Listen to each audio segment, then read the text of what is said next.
धन लाभ के लिए चैत्र नवरात्रि में जरूर करें ये उपाय, माता रानी होगी प्रसन्न। नमस्कार दोस्तों, राधे राधे, जय श्री कृष्णा। दोस्तों, सनातन धर्म में नवरात्रि एक अत्यंत पावन और महत्वपूर्ण पर्व माना जाता है।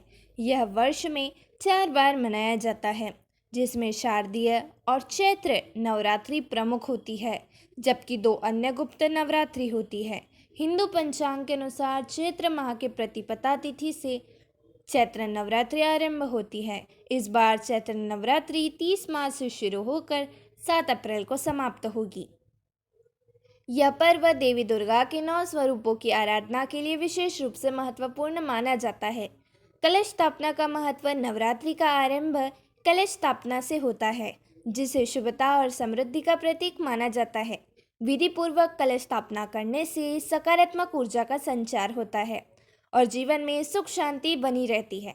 कलश स्थापना के साथ भक्तों को व्रत का संकल्प लेना चाहिए और माँ दुर्गा की विधि विधान से आराधना करनी चाहिए।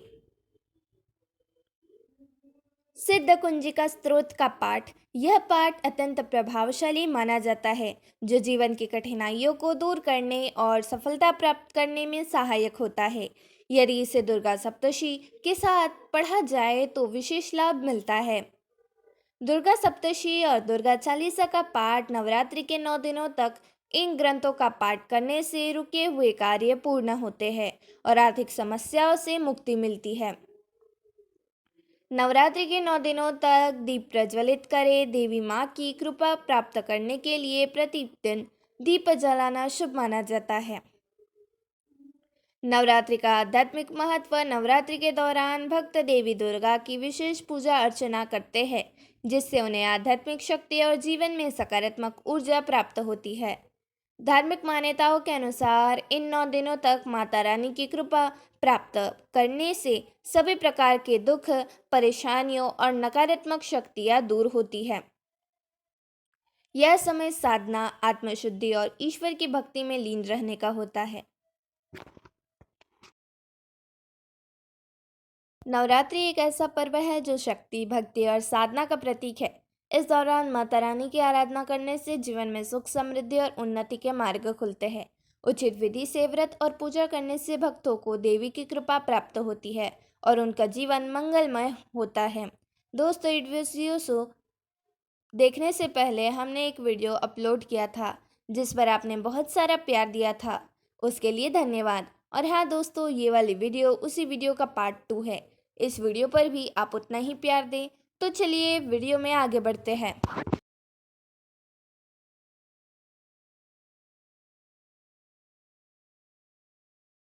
कलश में सर्वौषधि डालने का मंत्र।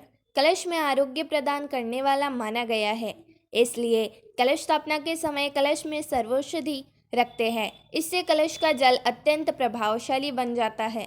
कलश में सर्वौषधि डालने का मंत्र। ओम या औषधीय पूर्वाजात देवे श्रिये युंगापुरा मनेनु ब्रह्मा नमहि गवंत शंत धामना सप्तछः। कलश पर पंचपलवन रखने का मंत्र। कलश में मूल रूप से आम का पल्व रखा जाता है, लेकिन विधि के लिए इसमें पंचपल्व रखने चाहिए। अगर पंचपल्व नहीं है तो केवल आम का पल्व भी रख सकते हैं। पल्व रखते हुए यह मंत्र बोले।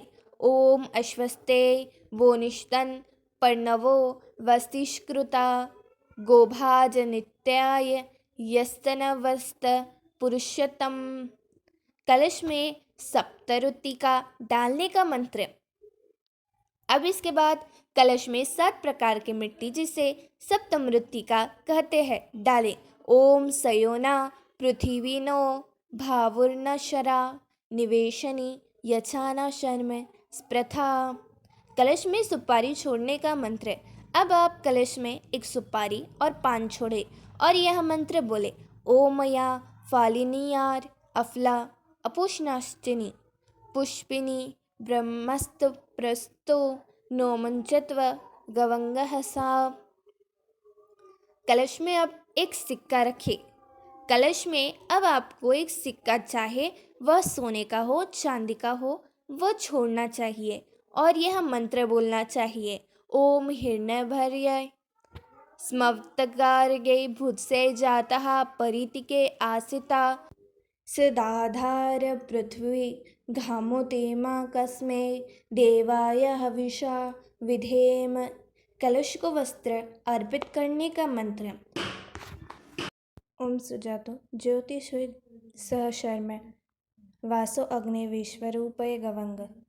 इस मंत्र को बोलते हुए आप एक लाल अथवा पीला कपड़ा कलश के गर्दन पर लपेट दें।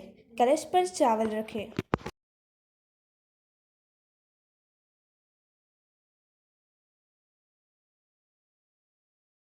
एक मिट्टी के बर्तन में चावल भरकर ओम पूर्णाद्वये परापत सुपूर्ण पूर्णापत वस्नेय विक्रनावाह इशमूर्ज गवंग शतक्रता। इस मंत्र को बोलते हुए कलश के ऊपर चावल से भरा पात्र रख दे।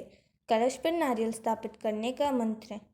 कलश पर नारियल अर्पित करने से पहले नारियल पर एक वस्त्र लपेट दे। ओम या फलनेरिया अफला अपुष्पना याश्च पुष्पिनी बृहस्पति स्तुता नोम मुंचित हसा। इस मंत्र को बोलते हुए नारियल को कलश पर चावल से भरे पात्र के ऊपर स्थापित करना चाहिए। कलश को अब आप दीप दिखाएं और इसके बाद शांति कलश की पूजा सपरिवार के साथ करें।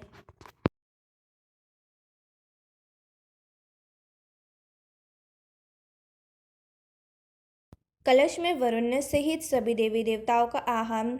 ओम तत्वा यामिनी ब्राह्मण शास्ते यजमानो व्रविता अहंडमानो वरुणेः बोधगृहा गवंग स्मः आयुप्रामोषि। ओम भूर्भुवस्वाहा भो वरुण इच्छा गच्छ ईतिष्ठ स्थापयामि पूजयामि मम पूजा ग्रहान। ओम अपापते वरुणाय नमः। इस तरह कलश में समस्त देवताओं और तिथों का वास होगा। अब कलश को भगवान गणेश मानकर पंचोपचार सहित पूजा करें। कलश में पंचदेवता दशद्विपला और चारों वेदों को आकर विराजने के लिए प्रार्थना करें और यह प्रार्थना करें कि आपकी पूजा अनुष्ठान में कोई विघ्न न आए। इसके बाद नवरात्रि पर्यंत देवी की उपासना के लिए हाथ में फल सुपारी पान चंदना एक सिक्का लेकर संकल्प करें। आश्विनी मास की शुक्ल पक्ष की प्रतिपदा तिथि ने आश्विनी मास की नवमी तक में गोत्र का नाम ले। देवी दुर्गा की उपासना करूंगा, देवी मेरे परिवार और मुझ पर कृपा बनाए रखे। इस तरह संकल्प लेकर गणेश सहित सभी देवी देवताओं की पूजा करें। चैत्र नवरात्रि के उपाय। चैत्र नवरात्रि पर अगर प्रथम दिन पूरी विधि विधान से कलश स्थापना कर माता रानी की भव्य पूजा करें तो घर में समृद्धि आएगी और धन की आवक शुरू होगी और बढ़ेगी। इसके अलावा अगर चैत्र नवरात्रि पर पूरे 9 दिनों तक माता रानी की आराधना करेंगे व दुर्गा चालीसा का पाठ करते तो लाभ होगा। आर्थिक तंगी दूर होगी और आपकी जितनी भी तकलीफें थी वो भी दूर होंगी। पहला, दीपक जलाने का उपाय। चैत्र नवरात्रि पर अगर माता रानी के सामने दिया जलाए तो देवी माँ की कृपा बरसेगी। अखंड दीप जलाना शुभ फलदायी साबित होगा। चैत्र नवरात्रि पर दिया जलाने का एक विशेष और आसान उपाय भी कर सकते हैं। अगर इस दिन घर के मुख्य द्वार पर एक दिया शुद्ध घी से जलाए तो माता रानी खुद चलकर आपके घर में प्रवेश करेगी और धन समृद्धि का आशीर्वाद देगी। यह उपाय कारगर हो सकता है और यह आपको फल प्रदान करेगा। दूसरा, नकारात्मक ऊर्जा का नाश। अगर पूरा घर नकारात्मक शक्तियों का शिकार हो गया है और घर के सदस्य परेशान हैं तो नवरात्रि पर माता रानी के बीज मंत्र का 108 बार जाप करें। इससे आपके घर में शांति होगी, घर और जीवन में सकारात्मकता का संचार होगा और रिश्ते मधुर होंगे। अगर आप लंबे समय से पैसे की आर्थिक तंगी से परेशान हैं तो ऐसी स्थिति में चैत्र नवरात्रि के दिन माता जगत जननी जगदम्बा को प्रतिदिन एक जोड़ी लौंग अर्पित करें। इसके साथ ही माँ दुर्गा के मंत्र का जाप करें। ऐसा करने से आर्थिक समस्या से मुक्ति मिलती है। तीसरा, कर्ज से पाए मुक्ति। अगर आप कर्ज से परेशान हैं और कर्ज को नहीं चुका पा रहे हैं तो ऐसी स्थिति में नवरात्रि के दौरान प्रतिदिन हाथ में एक लौंग लेकर माता रानी से प्रार्थना करनी चाहिए। ऐसा करने से कार्य से मुक्ति मिलती है और आपके कार्य सफल होते हैं। चौथा, समुद्र मंथन से 14 प्रकार के रत्नों की प्राप्ति हुई थी। इन्हीं में से एक थे पंचजन्य शंख जो कि कौड़ी के रूप में है। बता दें कि प्रारंभ काल में कौड़ी का प्रयोग मुद्रा के रूप में भी हुआ। हालांकि धीरे धीरे मुद्रा का स्वरूप बदलता गया। कुछ वक्त तक इसका प्रयोग चौसर चौपड़ आदि खेलों में बतौर पासे भी किया गया। माँ लक्ष्मी का स्वरूप माने जाने वाली कौड़ियों को तंत्र विद्या में भी विशेष महत्व दिया गया है।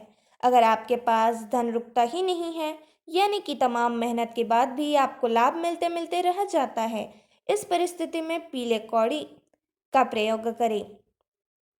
इसके लिए साधक चैत्र नवरात्रि में माँ लक्ष्मी को प्रणाम करके पीले रंग के कपड़े में पीले रंग की 7 कौड़ियाँ रखें। इसके बाद इसे तिरोजी में जहाँ कहीं भी पैसे रखे जाते हैं उस स्थान पर रख दे। साथ ही माँ लक्ष्मी की प्रार्थना करें कि वह आपके जीवन में धन समृद्धि के बरकत करें। 5वां, अगर आपको व्यायाम में लगातार नुकसान हो रहा है या फिर नौकरी करते हैं और आय संबंधी परेशानियां झेलनी पड़ रही है, ऐसे में आपको बस इतना करना है कि चैत्र नवरात्र में शुक्रवार के दिन सफ़ेद रंग की 11 कौड़ियों को पीले रंग के कपड़े में बांध कर रखना है। इसे आप जहाँ भी धन रखते हैं उसी स्थान पर रखना है। माँ लक्ष्मी को प्रणाम करें और प्रार्थना करें कि वह आपके आय में वृद्धि करे, व्यवसाय में लाभ दिलाए। 6वां, धन समृद्धि को मनोकामना पूरी हो। इसके लिए चैत्र नवरात्रि में कौड़ियों की विशेष पूजा काफ़ी फलदायी होती है। अगर आप चाहते हैं कि आपके घर में किसी की भी पास कभी भी धन की कमी ना हो, किसी भी तरह का आर्थिक नुकसान ना हो, तो इसके लिए आप हरे रंग के कपड़े में पीले रंग की 11 कौड़ियाँ रखकर घर के उत्तर दिशा में छपा दें। ऐसा करने से भगवान कुबेर अत्यंत प्रसन्न होते हैं। उनकी कृपा से घर परिवार में कभी भी धन की कमी नहीं होगी और आय में वृद्धि होगी। लेकिन ध्यान रखें कि कौड़ियाँ किसी को दिखाकर या बताकर नहीं रखनी चाहिए, उसे एकदम गुप्त रखें। 7वां, कौड़ियाँ न केवल धन समृद्धि लाती है बल्कि ये नकारात्मकता को भी दूर करती है। इसके लिए घर में मुख्य द्वार पर लाल रंग के कपड़े में पीले रंग की 11 कौड़ियाँ बांध कर टांग दे। ऐसा करने से घर में धन वैभव तो आएगा ही, साथ ही यह बुरी नज़र से भी बचाव करती है। कहा जाता है कि यह नकारात्मकता को दूर करने का भी सार्थक उपाय है। इसके अलावा पीले रंग की 1 कौड़ी लाकर आप इसे ताबीज़ के रूप में भी पहन सकते हैं। इससे नेगेटिव ऊर्जा आपको छू भी नहीं सकती। 8वां, नवरात्रि में माँ लक्ष्मी को प्रसन्न करने के लिए नवरात्रि के 9 दिन रोजाना एक गुलाब के साथ माँ दुर्गा को लौंग का एक जोड़ा चढ़ाए। नवरात्रि में धन प्राप्ति के लिए लौंग का यह टोटका बहुत ही असरदार माना जाता है। इस उपाय को करने से आपके घर में बरकत बढ़ती है और मन में सकारात्मकता के विचार आते हैं। नवरात्रि का महापर्व माँ दुर्गा का प्रसन्न करने के साथ ही अपनी शक्तियों को जागृत करने का भी पर्व है। धन्यवाद।